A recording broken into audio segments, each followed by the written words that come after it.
America के नवनिर्वाचित राष्ट्रपति डोनाल्ड ट्रंप की व्हाइट हाउस में एंट्री पर खतरे के बादल छाने लगे हैं, क्योंकि विस्कॉन्सिन प्रांत में वोटों की गिनती दोबारा हो सकती है। ग्रीन पार्टी और रिफॉर्म पार्टी ने विस्कॉन्सिन प्रांत के वोटों की गिनती दोबारा करने की मांग की है।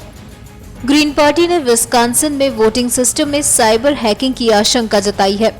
अमेरिकी चुनाव आयोग ने उनकी ये मांग स्वीकार कर ली है। विस्कॉन्सिन में डोनाल्ड ट्रंप 22,000 वोटों के मामूली अंतर से हिलेरी क्लिंटन के मुकाबले जीते थे। ऐसे में रिकाउंटिंग में नतीजे अगर उलट जाते हैं तो वो ट्रंप के रास्ते में रोड़ा बन सकते हैं। बता दें कि सिर्फ विस्कॉन्सिन में वोटों की रिकाउंटिंग के रिजल्ट से ट्रंप की किस्मत तब तक नहीं बदलेगी जब तक कि मिशिगन और पेंसिल्वेनिया प्रांतों की मतों की दोबारा गिनती में भी उलटफेर ना हो। ग्रीन पार्टी की प्रत्याशी जिल स्टेन और रिफॉर्म पार्टी के नॉमिनी रॉकी डी ला फ्यूंट ने चुनाव आयोग में याचिकाएं दाखिल की हैं। इस याचिका में कहा गया है कि विस्कॉन्सिन में रूसी हैकर्स मतदान प्रणाली को हैक कर सकते हैं, इसलिए इसकी विश्वसनीयता की जांच जरूरी है। चुनाव आयोग ने याचिकाएं स्वीकार करते हुए 13 दिसंबर तक वोटों की दोबारा गिनती का काम पूरा करने की बात कही है।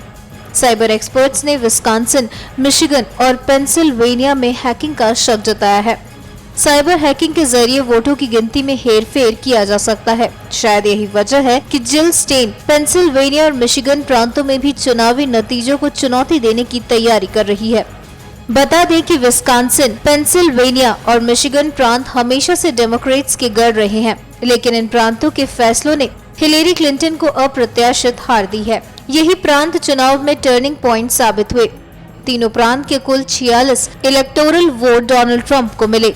जिल स्टेन और रॉकी डी ला फ्यूंट राष्ट्रपति पद के चुनाव में ट्रंप और हिलेरी के अलावा दूसरे उम्मीदवार थे, जिनको इन तीनों ही प्रांतों में कम वोट मिले। अगर तीनों ही प्रांतों में दोबारा मतगणना होती है और नतीजे बदलते हैं तो सारे वोट हिलेरी क्लिंटन को मिलेंगे और ऐसे में उन्हें अमेरिकी राष्ट्रपति बनने से कोई नहीं रोक सकता।